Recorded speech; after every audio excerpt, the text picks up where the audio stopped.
Hey, it's White Boy Chris. If the Pat Downs ever made you laugh, then join our Patreon and support us. Get bonus content, a t-shirt, or an autographed copy of Rabbit, Miss Pat's autobiography. Visit MissPatComedy.com for the link to the Patreon, and while you're there, join our Facebook group. Hey everybody, welcome to the Pat Down. My name is Chris Spangle. Thank you so much for joining us. Sorry, I know it's a little odd that it's not Miss Pat's voice talking, but we had to end this episode abruptly, so that's why it kind of cuts off in the end. I was holding my baby boy, and then he got sick. And so there wasn't an intro, so I'm creating it now, and it ends a little weird, so we're sorry for that, but thank you so much for joining us. We talk a lot about Thanksgiving. Deon and I drove down to Miss Pat's house for Thanksgiving, and we had a great time, so we give the behind the scenes of Thanksgiving at Miss Pat's house, so stay tuned. You better get up, get out, and tune into this podcast. Miss Pat spit the truth, spit the real fact. Nothing but the ugly, classy at the same time. Pat got the flavor, these are not your same lines. That's the politics, she been on the real grind. It could be pretty but ugly at the same time. Just tune in, put your lock on the spin down. Ain't no need for the wait and turn it up now. What you talking about? Is it real though? They cut the game, you get no play like Nintendo. You wasted time, turn it up, nothing but the ugly. Straight off the top, everything she say, you know it's funny. Full blast, this a taste of the future. Listen on your iPhone, on your desktop computer. Share it, tweet it, ain't no way to beat it. Nothing but the ugly, turn it up and gon' repeat it. All right. Yay. All right, you sound good. Thank you. I want to say, y'all, we back to being apart. We trying really hard to get together. Your schedule's crazy, and it's Christmas time. Mm-hmm. We just gonna keep going, listen, and enjoy it. That's all I can say. You know what McDuffin said in the group, and a bunch of people agreed with him, is that they like when we do the Zoom because it's more current. It's more topical as opposed to like 8 weeks delayed. Yeah, I do too. So we're gonna try to get this done every week, just like this, until we can get it together. With that said, thank y'all so much for coming out for Thanksgiving. Oh, It was so good. It was our pleasure. So good. It was so fun. And you know what? I was trying to explain it to my in-laws and my family on Saturday and Sunday. You want to spoil people. And I love it. You know, and all those people who, some of the family that we talked to hadn't met you. One hadn't seen you in 20 years. It was like a family reunion. So we were honored to be invited. We weren't the only white people, which we'll have to deal with later. But I had a cousin that had a white wife. Cutest little babies. We were the only like whites. There was one guy who looked like Jamie Kennedy white. So The fuck does that mean? I'll find a picture of him, and then you all can make your own. I think he's a YouTuber or Instagram. I think he called himself White Dolomite. So Yes.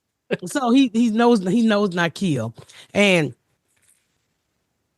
I don't care about you coming to my house. Sometimes, you know, I just ask that you don't come in here acting like I'm Miss Pat from the TV, because I'm hosting, and I look up and he's like, "Oh my God, I'm at Miss Pat house," and so he's showing me, and I said, "Who the fuck are you talking to, nigga?" White, yeah, him. I took a picture of him because I was offended. I was like, I can't get replaced. Mostly black. So I've never heard of him, but my husband was familiar with him. And he was like, "Come over here. I'm at Miss Pat." I said, "I don't know who the fuck you talking to, but they're not coming over my motherfucking house. And how the fuck you get in here, nigga?" So Nakia, of course. Yeah. And finally they said, "That's Nakia friend." I pulled Nakia in off. I said, "You better get that white motherfucker inviting people on my house. The fuck is wrong with him?" After that, he calmed down. So he said, "Well, I'm not gonna eat anything." That's what he said. And that motherfucker was like, next thing I know, he had 2 plates, everything good. It was. I see he act like a nigga and eat like a nigga. Everything was great. Yes. So but I saw my cousin Bawley. I didn't recognize her. She's on my side. And she said, "Rabbit, I'm Bawley." And y'all heard me tell this story before. I said, my cousin say, "Never give a nigga your pussy. Never give him your cookies. Them your cookies. Sell your cookies." So the first time I was like, it'll be 10 cents. Because that's what cookies was. Oh, God. They like, like, yeah, how many cookies you want? And she They had had you on them 1930s prices. she had no teeth in her mouth, just like I remember her as a little girl. And she scared the dog fuck out of me because I didn't know what the fuck she was talking about when I was little. Sell a nigga your cookies. I had to be 9, and you telling me to be a prostitute? I had no future. Who said a 9-year-old that say sell your pussy? Don't be giving it away. Was she the one that grabbed your ass, Deon? I don't know if I'm allowed to talk about that, Hey. but Yeah, can we not talk about that, please? he doesn't remember who, but I just distinctly remember it happened. I do remember who it was, but I don't want to talk about it. I'll tell you off of here, Pat. Why not? Oh, you dating her now? Hell no. It wasn't just one, by the way. Yeah. It was I wasn't thankful for that part of giving. Matthew run around high-fiving everybody. Oh, Matthew got it too. He got the same thing I had. Yeah, he just developed something today. No fever. Can you say hi, Matthew? Give Matthew a hot toddy. That shit helped me so much. Well, he's farting on me now. But give him a hot toddy, a little whiskey, a little lemon, and some tea. Don't say I said it, but you know, Matthew look like he found a hot toddy. He had a great time. He was out there in the back with the other little ones, and he was having the time of his life. He got some kid like kicked a soccer ball, and it hit him right in the chest, and he looked at me like he had been shot, and then he went, and this little kid ran over and he goes, I'm so sorry. I'm so sorry. I'm like, it's okay. He's fine. He's just scared. You were scared, weren't you, buddy? Matthew about to cut the fuck up. Oh, the good part was, all right, go on, buddy. We worked really hard to, cook. That shit was so hard. Cooking for like 80 people. Because in my mind, I had 100. So I made 4 pans of macaroni and cheese. I tried to cook everything in my house because I knew I didn't want that bullshit in my house after Thanksgiving. So me and my aunt back and forth with the dress. My aunt is from Florida, so she like dressing a certain way. And I'm from Atlanta, and I don't like my dressing with Jiffy. And the first dressing, I made a big pan of it, and I fucked it up. And so I was like, focus, Pat, you know your recipes. Don't let nobody tell you what the fuck to do. Don't let nobody run you out your kitchen, because my aunt was literally getting on my nerve, and I love her to death. So I had to focus. I wake up at 2:30 in the morning. I was like, she's not going to outdo me. I'm going to make my dressing. I get up, and I go in the kitchen, and she in the fucking kitchen making her dress. So now we not really talking to each other. I wondered why there were so many. There were like 3 or 4 different types of dressing. Yes. So she made hers and I made mine, and people can really tell the difference, and they ate it all. Juma did a lot of barbecue, and Garyana did the oxtail and the fresh rolls. She made real like roadhouse rolls. They were so fucking good. Did you get one, Deon? Not one of the Texas Roadhouse ones. I got one from the gay house. Oh, Did you not have Junebug woke up from a nap and he goes, all the food's gone. it was food at the gay house. The gay Yeah. house, y'all, is my daughter. Ashley is gay, so I have to give What? them their space. And the gays need their space because they like to hit splits. They like their nuts to be on the cement. So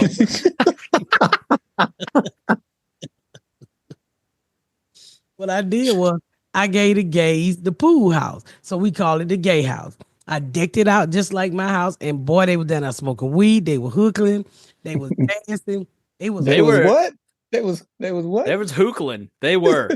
Because we had to go back to the hotel and take a shower. They were hookling so hard. What is hookling? hookling. When they smoking that pipe shit. Oh, hookah. You didn't know what she meant? I'd never heard of it. Hookling. I was like, what is that?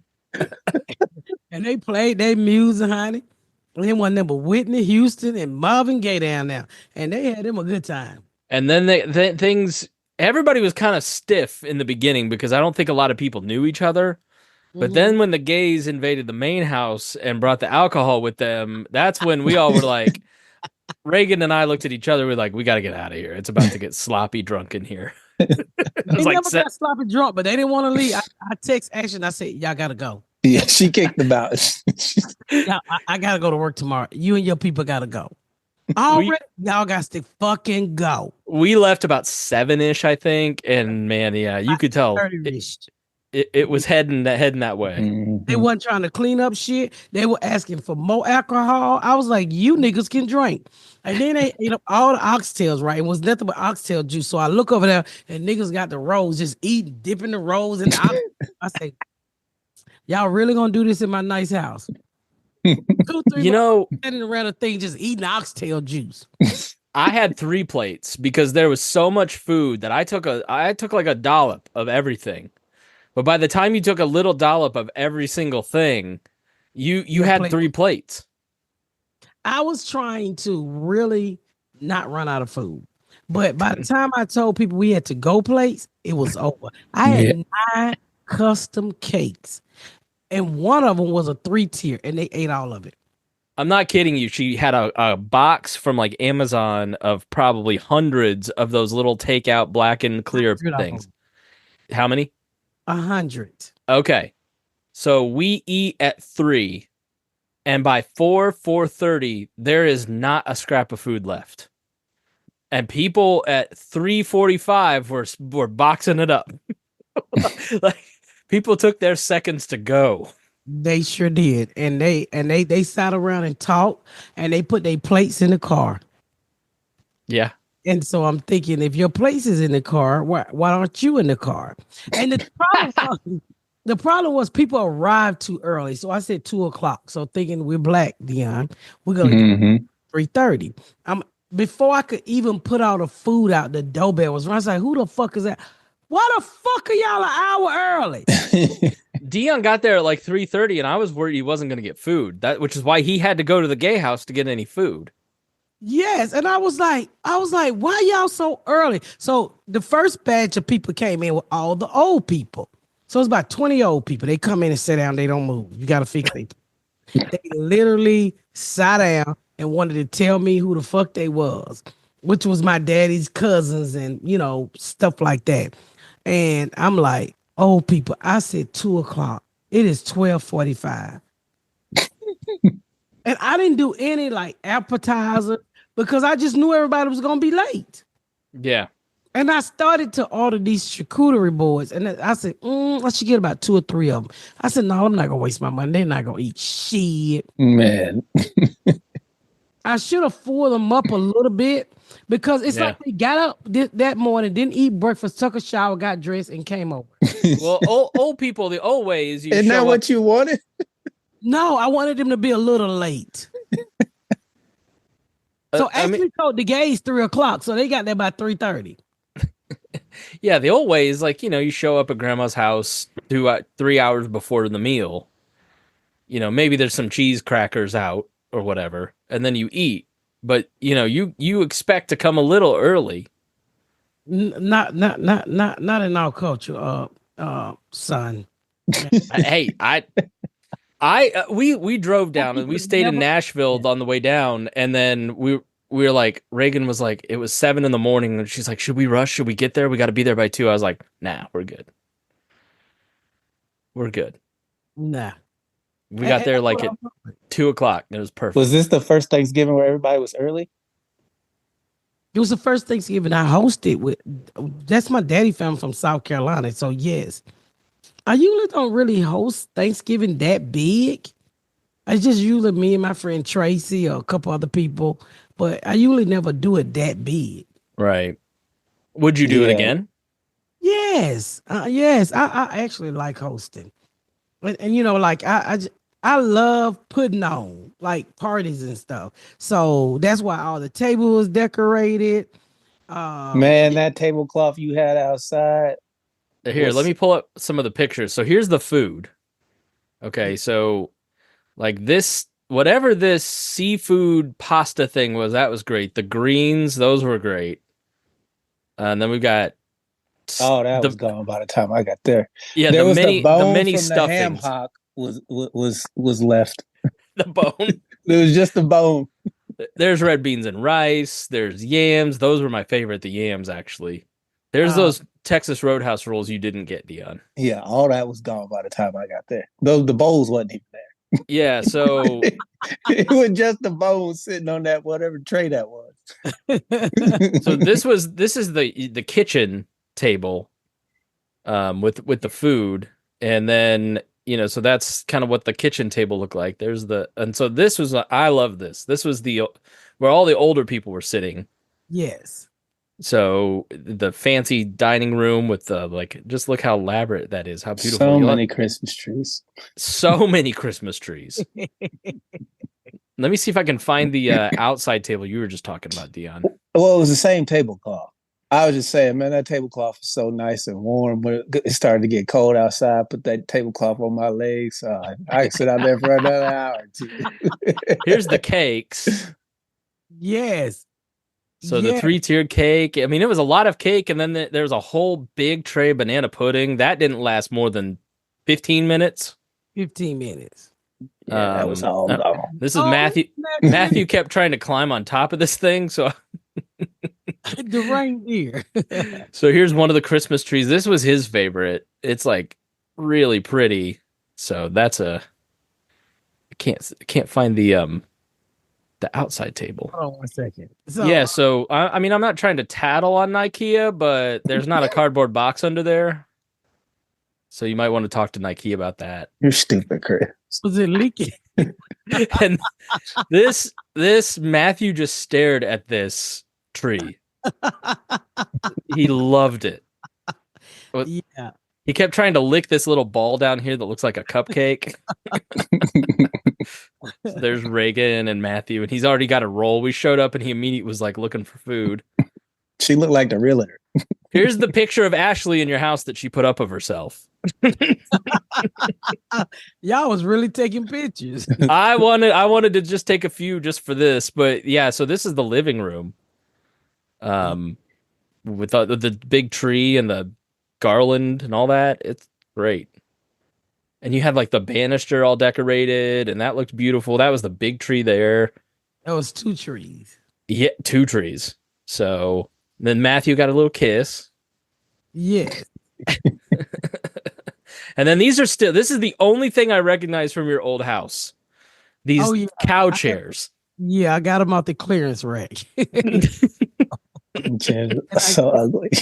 Matthew was just in love with those dogs and all that. But here's the outside. Outside table. That tablecloth was something else. She has a patio Christmas tree. I didn't even notice this until just now. Yeah, I do. So yeah, it was beautiful. It was just all so much fun, and the food was really good. It was a good time. It was a fun little hang, hearing stories, just side hustling conversations. Like I was here hustling a couple conversations. I loved how everybody, even though everybody didn't know everybody just mingled. Yeah. Yeah. It was like one big family. Once you told everybody who you was, and then it just, went off to like that. And it was great.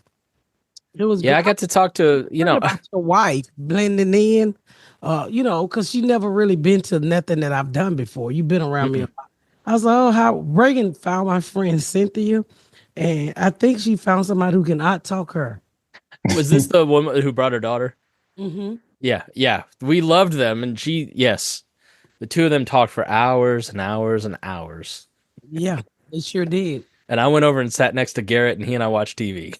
Because the older people was on the back porch watching football.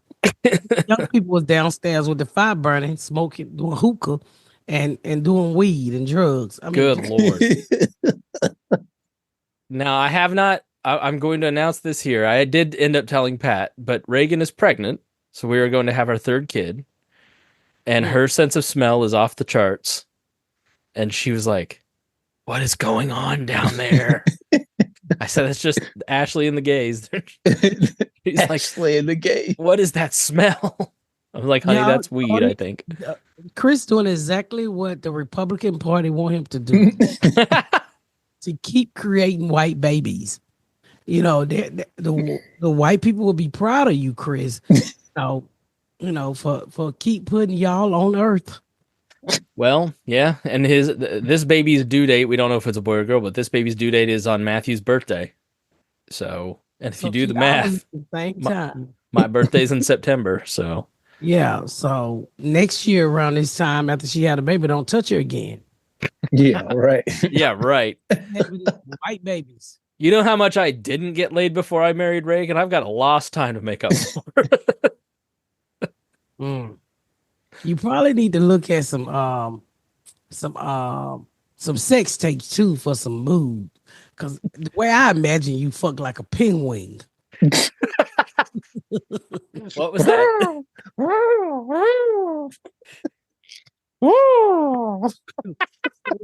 You gotta, Kate. You have to pull her to that.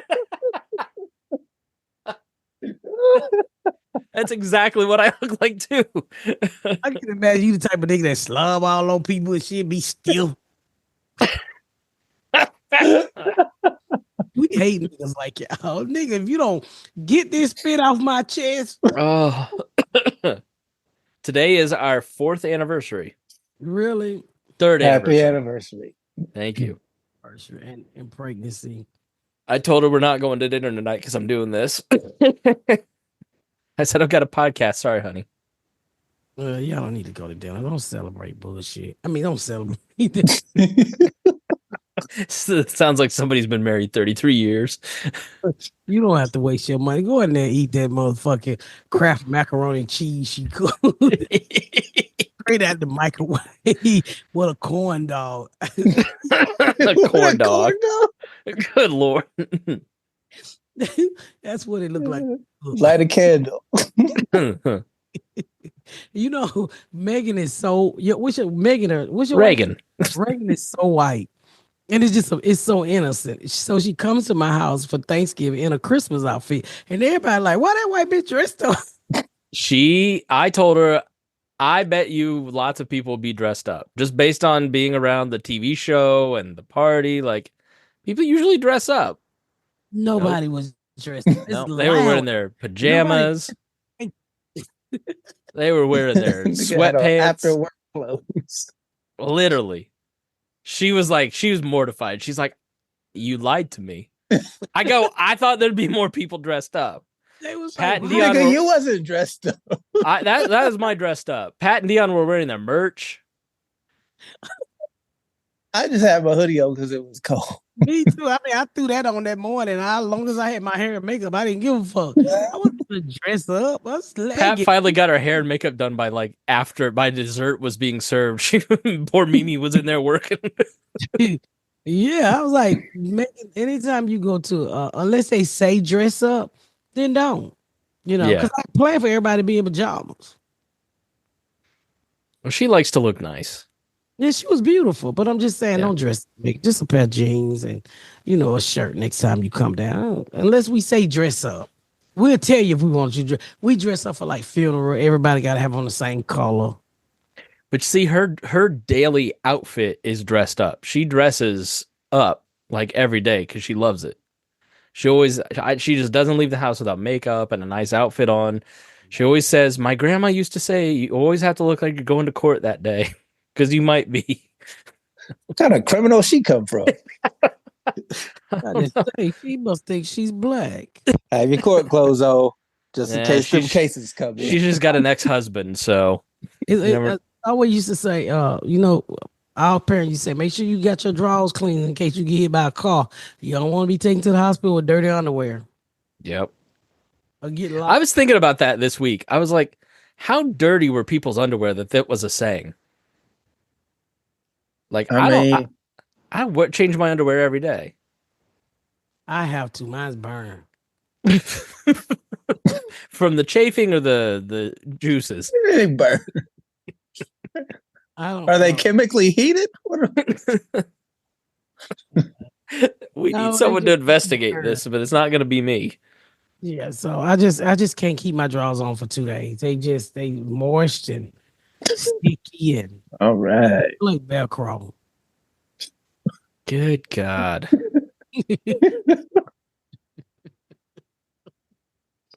You know what's funny is Garrett got mad, so the TV wasn't working. He couldn't get the football game on the TV. But Garrett's mad is like you regular. Well, God damn, this thing's not fucking working. I'm gonna call somebody. IKEA, because he old and can't get it working. And he called IKEA all the time. That's who fixes everything. We old. I think like he's 54 and I'm 52. We just don't have the patience for a remote. Yeah. When remotes was around, when they first came around, it was only 2 buttons, on and off, up and down. Now they want you to switch between Netflix. And I don't need all of that shit on my remote. Yeah. Then they gotta talk to the remote. You gotta plug up the remote. I don't want all of that shit. Hey, y'all f- this shit out. Turn the TV on. And there was a whole group of old timers around him, and they all started joining in the course. This is all fucked up. We have too many channels. I don't know what's going on here. it was so funny. If you from Atlanta, they grew up on 2, 5, and 11, and that was it. Now all of this other bullshit in the world that you don't fucking need, but we got. And you all right, nigga? I mean, you all right? No. That's what it sounds like when you have a sound. Oh, you look like a lime. You got me a laughing. bee.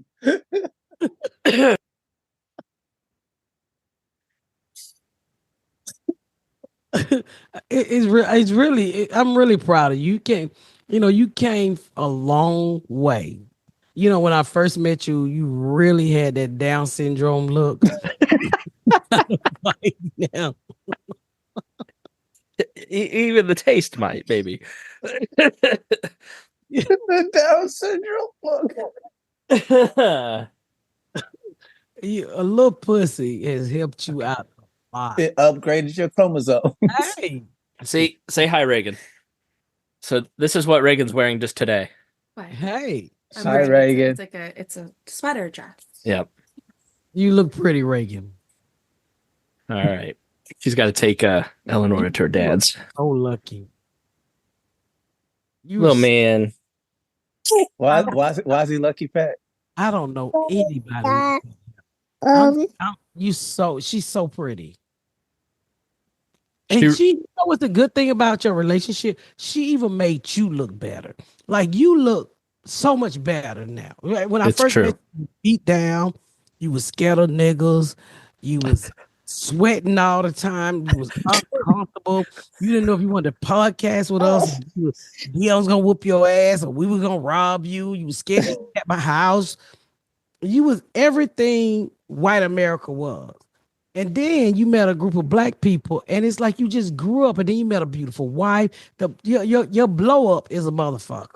You got a baby. It's one of the all-time greatest incel turnaround stories of all time. I mean, to be honest with you. Yeah. Like from libertarian to normal. I don't believe libertarian. You just an undercover Republican. They just not acting right now. But Well, that's true. I just you even talk about shit that I know you would never talk about publicly. In the beginning, what your Thanksgiving like, what your family like. It's just your blow up is awesome. Yeah. It's been the best 5 years of my life for sure. And that's why I tell people all the time, you got to start interacting with people that didn't come from where you came from and don't look like you, because, you learn things when you deal with other cultures and shit. You realize society is lying. He realized that all black people ain't lazy. He realized people are lazy.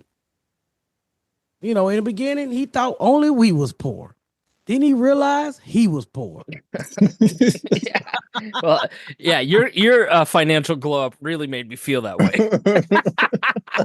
I was telling my sister, I think it was, I was like, I'm so proud of Pat. It's just crazy. Like 2019, we're sitting there talking. 2020, you're like, I'm gonna Uber to save up for a family vacation, and now you're able to throw a party that I don't know how much that cost you, but it was not in my budget, just to do something special for your family members and friends. Like, I don't know. It's really cool to see that too. That that change where you're able to do things that you probably didn't think were feasible, but now you're able to do them.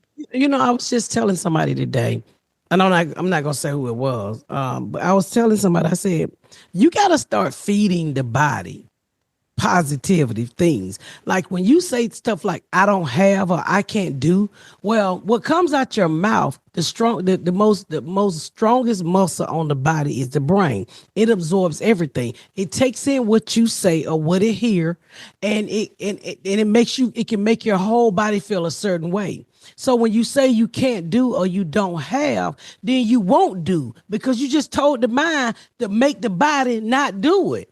And so I was telling this person who's been in my life a long time, and I just, you know, I always listen to her. I'm so depressed. I said, you cannot use the word depressed. Find another word. Because when you tell the body, when depressed come out of your mouth, your brains grab it. Then it feeds the body the depression that you think you have. And I'm quite sure everybody, you know, I've been depressed too, but those are just the things that I've learned in life not to say out loud. Always tell yourself what you can do.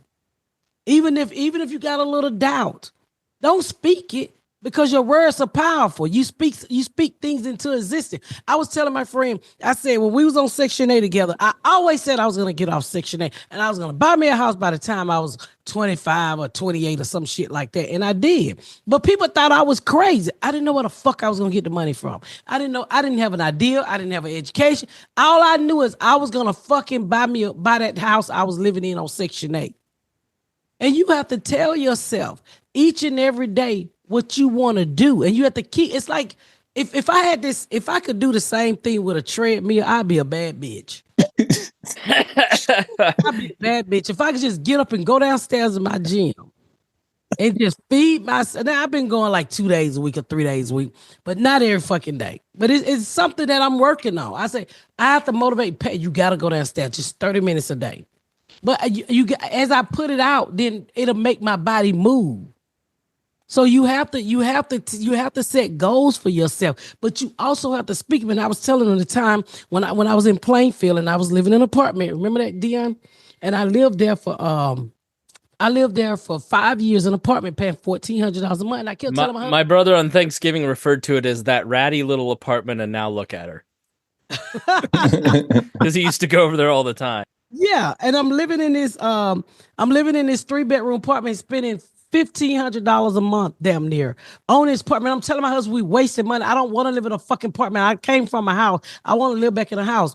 And so I would ride through the neighborhood that they was building, my old neighborhood in Plainfield. And I said, we're going to live here. And the kids would say, Daddy said we can't afford it. I said, don't you ever say what we can't afford. I didn't know what the fuck I was going to get. At the time, I was making $600 a week opening for Arnaz J. All I got was $600. I had to fly myself out and put myself up in a hotel. I would always find people. I had a friend who gave me a United flight pass. And I flew for, just the taxes at the time. And then I had a friend that gave me a hotel discount. But literally, I would bring home like $800 a week. And I remember when I talked my husband into building this house, getting this house, and I wanted to put a bathroom and a kitchen downstairs. He said, why would you want to do that? That's going to raise the price. I said, well, I go sell my t-shirt. And so I went and asked Arnaz J at the time. I said, can I borrow $1,000 so I can put this bathroom and this sink downstairs in the basement? And my husband's like, why you want to do it? I said, because when we go to resale, they already got the plumbing downstairs. I had no idea I was going to do all of that to the basement. And my husband was looking at me like I'm crazy. He's like, what you mean resale? I said, nigga, I'm not going to die in Indiana. I'm going home. What are you talking about? I said, I don't know what you see, but I see me back in Atlanta. And I kept telling myself, I'm going home. I don't want to be here. So I'm just saying, if you out there and you listening, feed yourself positive stuff no matter what kind of condition you in. You got to find the greatness in whatever you going through. There's some greatness. But don't use words like depression, because those words to me lead to medication. And those, when you speak it, the mind takes it on and it shuts down the body. So I just told her, I said, you are great. You are a good person. You're very intelligent, but you talk about, don't dwell. She dwell over the same shit every time. Oh, they did this. They did that. So what? I remember when V103 let me go, and I was so mad. I was so mad. I was so, and I was only mad. I knew I was gonna leave, but I was more mad because I didn't get to quit. I just wanted to quit, and I told them I was gonna leave, and then they cut my contract. It wasn't even 30 days, y'all. But I was really mad because my contract was for 2 days, and I went in there 5 days a week when I could to build a show. So 3 days a week, I worked for free. You were literally going to hire me or somebody else to help do social media for. I couldn't just because of my day job. So I was doing all you were going to put your own money into it. I was going to put my own money into it when I thought I was going to stay. Then I realized this ain't what I want to do. You know, it should just, you know, they picked up Miss Pat Settles it. Then I got hired to write writing a movie, and I got hired to do this. And I was like, I really don't have time for this. I don't want to get up at 5 o'clock in the morning anymore. And so when I caught myself dwelling, and I said, well, why am I dwelling over something that was never mine? So I started to feed into my career. And so many things have happened for me since I've left that station. So I'm just saying, you know, be careful with the words that you use, because the words that comes out of your mouth can shut your whole body down. That's just what I believe. I don't have no PhD, no CAD. I just got a GED. But that's what have worked for me. You got to feed the body. It's more than food. I mean, if somebody always telling you ugly and you start to believe it, then you're gonna be ugly. You're never gonna put on lipstick and fix yourself up. If somebody always telling you that you ain't hitting on shit, you're gonna start to believe that stuff. You gotta feed yourself, because nobody else is gonna feed you. Nobody's gonna pick up that spoon. Nobody ever bought me a Chick-fil-A sandwich and made me gain weight. I put all of that shit in my mouth myself. So you have to feed yourself. It's either the good or the bad. So if you listening, you know, open the door, I'm hot. If you listening, I'm hot. He's hot. He's got that shit. That's still my favorite episode. When Nakia got COVID and you're like, he's out. Oh my God, fat motherfucker. I didn't realize he was on a ventilator. He was bad. Oh, I thought you said he on a ventilator. Now I was like, Yolanda! I was like, he's not on no fucking ventilator right now. It's fat as hell. And I try to tell Nakia the same thing. Like, Nakia has to be to work at 7 o'clock, y'all. He will literally leave his house at 6:40. And I said, you hit the clock at literally 6:59 or 7 o'clock. You have no time to gather yourself. You have no time to rest and think about your day. You running straight into work and you wonder why you hate that job. I don't understand young people. He ain't even young. That nigga almost 40.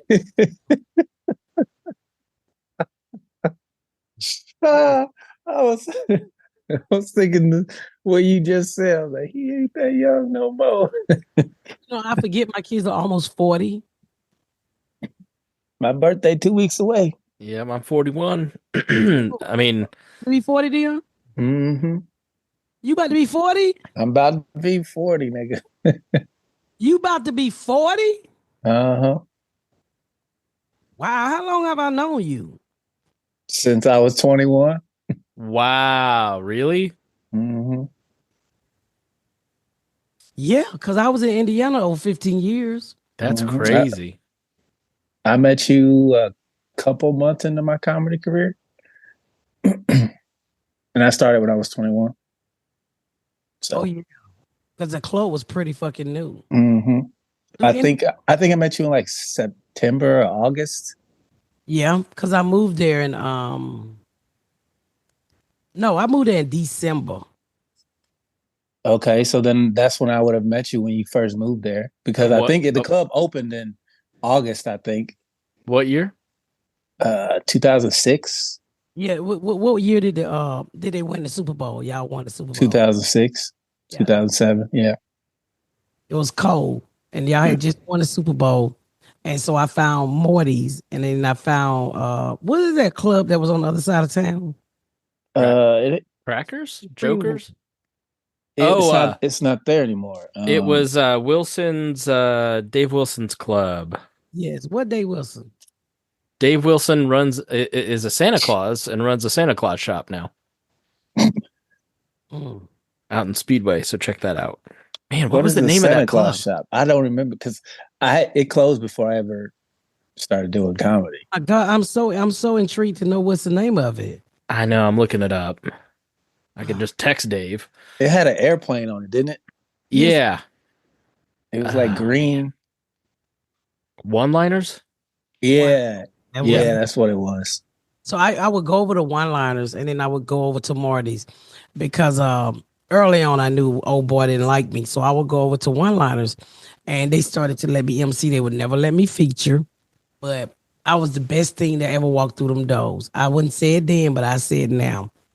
And I would go over there. They only give me $30 a show to MC, and I was me. I was funny than anybody. Did all the headliners, and one day they just up and fired me. And I said, what did I do? And they said, well, you went 3 minutes over. I'm sure that happens several times a week. What are they talking about? I think they were just trying to get rid of the black woman. They was tired of me coming over there, and I was always professionally. I would just. Did you say bullshit back? He did, man. He's like, this is yeah, right, Matthew? He called him bullshit when you said I'm professional. Hey. Yeah, I was trying to be professional, but they fired my ass for going like 3 minutes over or something like that. And then I knew that they didn't want me to, and I think they asked me not to come back. Which club was this? One-liners. They didn't last long after that. No. No, they didn't. And so How did you hear about Morty's? I just Googled the clubs. And I had came to Indiana to do the Real Funniest Mom at Crackers. And so I tried to be friends with Matt, the big fat boy. Mm-hmm. Cause I could tell he was a person like, running the open mic. So when I came in and I did the Real Funniest Mom, I just fucking killed it. And so I knew I wouldn't have any competition in Indiana. And I did it there, and then I did it on another spot in South Carolina. And so I would fly to Indiana. I flew a couple days early to check out the open mic, and they was only giving people 3 minutes a month. Mm-hmm. Of 5 minutes. And they was like, well, since you've been on TV, we can give you 5 minutes a month. And I was like, no wonder y'all are not funny. Well, Crackers was like the longtime comedy club here, and Bob and Tom fed a lot of people, and it was very symbiotic. And then somewhere in the 2000s, 2010s, it started just. Ugh. She was burning comics. Yeah. She was pissing people off. If you went to another club to do an open mic, you were giving people 3 minutes, and if you go to Morty's, you're done here. Well, what do you expect? People are going to choose if you make them choose. Yeah, so when Morty came along and it started to really build, you had to you couldn't do both. I think she let me did both. Yeah. Morty's didn't care. Morty's didn't care. She cared because that was the old way. And I did I got on Bob and Tom, and then I started to sell a few tickets, and I did the show I did a show there, and I think it sold out like a one day. And she started to actually she kind of advocated for me to get my first manager. She said Who is she? What's her name? Ruth Ann. Ruth Ann. Yeah, she's been in comedy, the comedy world forever, going back to when Rupert from Survivor worked there in the 70s or 80s. So Yeah. she'd been there a long time. She owns it now, if it's still open. There's one location downtown. Yeah, so she kind of mentioned me to a manager that I used to have early on, one of my very first manager, and then Rowood Jr. came up and oh, my husband's truck is here. Did he get a new one? But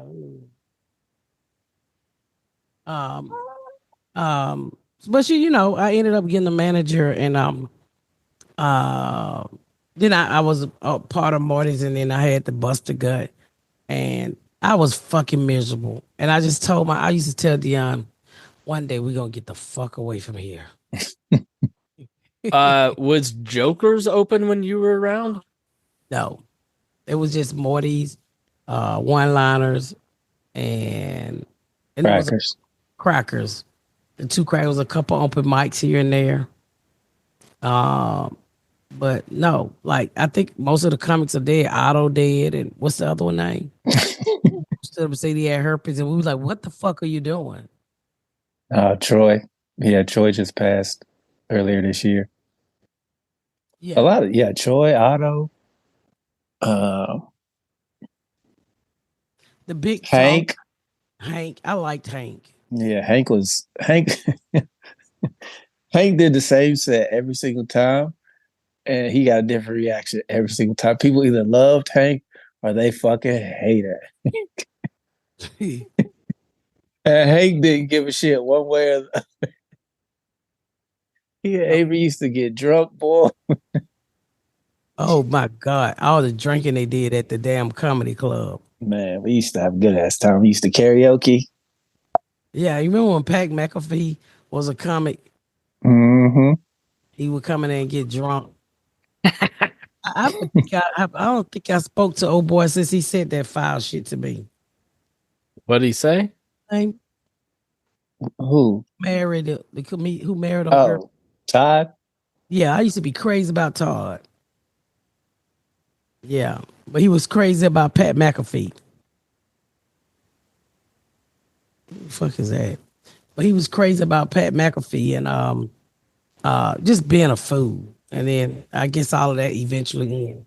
And that's my comedy career there. I remember when I worked at Taco Bell, and only Deon knew I had a job, and I was so ashamed to work at Taco Bell.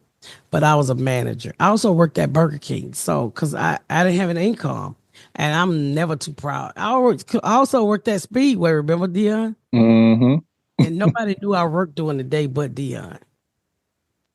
And I would get off, take a shower, get dressed, and go hang out at that club all night long. Just talk to comedians and saw the comedians that came through and waiting on my opportunity to get on stage. Everybody loved her. Everybody. Except for Eric. And you know what? He just told me, he said, I tried everything to run you away. And I remember when Dio was like, we ought to whoop that nigga ass. And I said, what we gonna gain? I said, let's play his game. I said, he has something that we have. So let's not stop him from getting to what let's not stop him from letting us get to what we need, which is a stage. So take his insults. He told me one time, he said, you too ghetto for my 7 o'clock crowd. And he said they wouldn't like you. And then he told me I wasn't a star. Yeah. Yeah. He said, What'd you say? I remember him. He said, I will never work that bitch again. Yeah.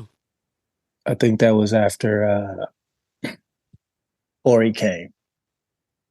Who? Corey Holcomb. You remember when Corey Jones shit for like 10 minutes? Yeah, and I sold all of those fucking tickets for that show. Mm-hmm. And then he took my money and didn't give me shit. But it was okay. Cause I always, you can't cry over spilled milk. And the bullshit he was doing was nothing but spilled milk. And all he was trying to do was destroy me. And what I was not gonna let him do was destroy me. Saying that ugly shit and and when Cheryl Underwood came in and talked about him like a dog, and he ended up giving me that Thursday night, and all of those white Purdue kids were riled up for bust a gut on Thursday. Mm-hmm. And then I figured out I was helping him pay his rent. He hated me. You remember my birthday? He made sure he booked himself so he could be there. Mm-hmm. And I'm not exaggerating. It was so many people showed up, Chris, that we had to turn people away. And if it was 300 people in line, 50 of them had a gift for me. Oh, wow. He hated that shit. But that's what I'm saying when I say don't ever stay focused on what you want, because you have so many. And this is the guy the TV show character is based on, right? Yeah. Mm-hmm. Yeah, we did a scene. He also robbed the bank, but he did everything he could to stop me.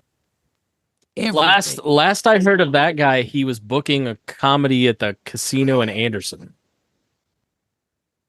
Probably. I heard that about that. That was like a decade ago. It was the last time I heard about it. Yeah. He couldn't get anybody go up there and do anything. No, what's the white boy name who I got the fighting with? Yes. I don't think I met anybody. I think a piece of shit. He's the most scumtastic dude I think I've ever met in my life. And make sure you Allegedly. Piece of shit. I mean, when I tell you one night I beat the dog shit out of him, that's the first time I ever beat up a white person. Didn't he work out too? Like he was kind of buff? No, he told when I first he was a compulsive liar. So he told me he was a professional golf instructor. So when I get to Indiana, I'm thinking he the shit, He do it to steal everybody's joke. Piece of shit. Oh, he was a piece of shit. And that night he called me a black bitch. Mm-hmm. And I whooped the crap out of his ass. I was so happy I was there. Thank y'all so much for tuning in to another episode of The Pat Down. Make sure you check out my website at misspatcomedy.com for all of my social media, my tour dates, my book. Make sure you spread the word about my podcast. Please rate and review. Please rate and review and share. Thank y'all so much, y'all. I've been Miss Pat.